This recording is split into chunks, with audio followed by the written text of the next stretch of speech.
कि ये unknown man साहब जो हैं ये मेरे ख्याल है कि काफ़ी मेरे ख्याल है कि वो नए बंदे लग रहे हैं। हेलो। हाँ, मैं ही हूँ अच्छा साहब। अच्छा, मैं हाँ हाँ। हाँ हाँ साहब, क्या मुझे क्या। मुझे एक सवाल है। हाँ आप बीफ के बारे में बोले थे ना, तो मेरे को एक सवाल है कि नेपाल भी बीफ काव बीफ नहीं खाता है। काव का उधर उधर उधर भी गाँव का पूजा करते हैं ना। और हाँ। कुर्बा भी गाँव का ये करता है, तो वहाँ तो लिंटिन नहीं होता है। तो मेरे को एक बोले बहुत सारे कंट्री में बीफ बीफ बैन है, तो उधर तो बीफ नहीं खाते ना। तो मेरा सवाल है कि हर कंट्री बीफ नहीं खाते, तो उधर भी खाना चाहिए। नहीं, मसला ये है कि बेशक ना खाएं मगर लिंच तो ना करें ना लोगों को। ठीक है, फर्ज करो किसी ने खा वो लिया गलत है। हाँ, वो यार। गलत है। तो इधर हाँ। तो कोई देखो, इधर लोग कब्रों से निकाल के लाशें भी खा जाते हैं, अब उनको लिंच करोगे आप? ठीक है, नहीं नहीं। इंसानों की लाशें भी लोग खा जाते हैं, तो क्या अब एक मरे हुए बंदे की अगर किसी ने टांग खा ली है तो बुरी बात है। मैं नहीं कह रहा कि सही बात है, तो क्या आप उनको अब लिंच कर दोगे? ठीक है, नहीं नहीं। ऐसे नहीं पर मेरा होता यार। मेरा मेरा और एक सवाल है कि वो बीफ खाते हैं ना लोग, तो उनके शरीर में जाते हैं ना, तो उनको तकलीफ नहीं होता है कि वो तड़प के मर वो जानवर तड़प के मर के खाते हैं ना। उनके आप देखा अपना माँ बाप को मार के खाना तो आपको बुरा लगता है। तो मैं किसी को सपोर्ट नहीं कर रहा हूँ। तो मेरा पॉइंट है कि जानवरों को खा के अपन को अपना अपन को दर्द नहीं फील होता है कि वो उनकी जैसा माँ बाप का दर्द आपको फील होता है, वैसा उनका उनका भी होता है ना फैमिली। यार अब ये तो अब एक और बात है ना, दुनिया हमेशा से जानवरों को खाती थी ना, जानवर भी एक दूसरे को खाते हैं, इंसान भी जानवर को खाता था। ठीक है।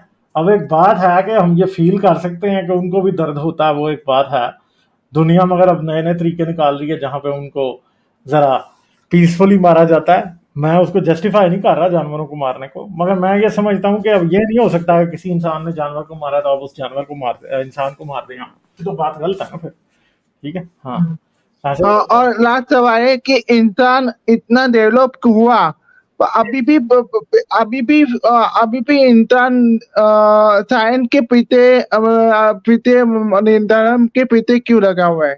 इंसान ने बहुत डेवलप किया, फिर भी डॉगमा के पीछे क्यों भागते हैं? क्योंकि जाहिर बात है कि इंसान बेवकूफ़ है, इसलिए अभी भी भागता है। जहालत है जिसकी वजह से इंसान अभी भी डॉगमा के पीछे भागता है। क्योंकि इंसान, देखें, डॉगमा जो है ना एक बिजनेस है, और जिनका बिजनेस डॉगमा है वो नहीं चाहते कि आप डॉगमा से निकलें। सिंपल सी बात है। ठीक है, तो आपको भी मतलब पता है, अगर मुझे भी मैं पता है कि डॉगमा किसका बिजनेस है। मतलब वुमेन वुमेन बीन के साथ मेरे को एक सवाल करने का है। करें करें, ह्यूमन बीइंग किधर ही है। मैं भी जी, जी मेरे सर, को जी एक बोलें। बात, हाँ, मुझे एक बात बोलने का है कि आप इस्लाम को क्रिटिसाइज करते तो एक सौ हिंदू हिंदू के पे भाई में भी क्रिटिसाइज कीजिए, मतलब सबको इक्वल क्रिटिसाइज कीजिए, क्योंकि आपको लगेगा कि वो तब सनातनी आते हैं ना, वो लगता है कि वो वाह वाह वाह वाह वाह, हम इस्लाम को क्रिटिसाइज करें वो बहुत ये है, पर सबको इक्वली क्रिटिसाइज करेंगे तो आपके चैनल पे कोई नहीं आएगा। हम्म। सनातनी ये मजहब नहीं है, ये एक इंसानियत की बात करता है, इसलिए मैं नहीं करता क्रिटिसाइज। अच्छा। इंसान के बात करता है सर, पर उसमें उसमें भी बहुत गंदगी है। चलें, सनातनी आप में कोई सनातनी की गंदगी बात नहीं, ना करें। उसमें थोड़ी, नहीं, बिल्कुल नहीं नहीं नहीं, है। इतनी गंदगी नहीं है। देखें आप, काली माँ है थोड़ी बहुत, और ब्राह्मण होते हैं, उसमें ऊंची जात होती है, और कर्मा होता है कि इंसान जो करेगा वो लाजमी वैसी उसके साथ होगा जो अनसाइंटिफिक है। या फिर इनकारनेशन होता है कि बंदा कभी कुत्ता बनेगा और मोमी भी में इंसान बनेंगे। मोमी में वही बोलते हैं हमारे धर्म में भी वैसा है, ऐसा है, वो भी रेक्टिफाई करेंगे। उनमें उनमें क्या फर्क है? अननोन मैन, आप इतने काबिल हो, आप कुछ लाया करो हिंदुइज्म के बारे में चीज, जैसे मैं लाता हूँ ना, आप भी कुछ लाया करो क्रिटिसाइज अगर करने मैं के लिए। अगले टाइम लाऊंगा मैं। हाँ ठीक है, बिल्कुल। Thank you sir. ये जिहाद थैंक यू ओके सिर्फ जी। सर। अकेले आदमी का नहीं है भाई, या ये बाय बहुत बड़े बाय मजाहिब सर। हैं। हाँ। चलें, ठीक है, सही है, ओके ओके।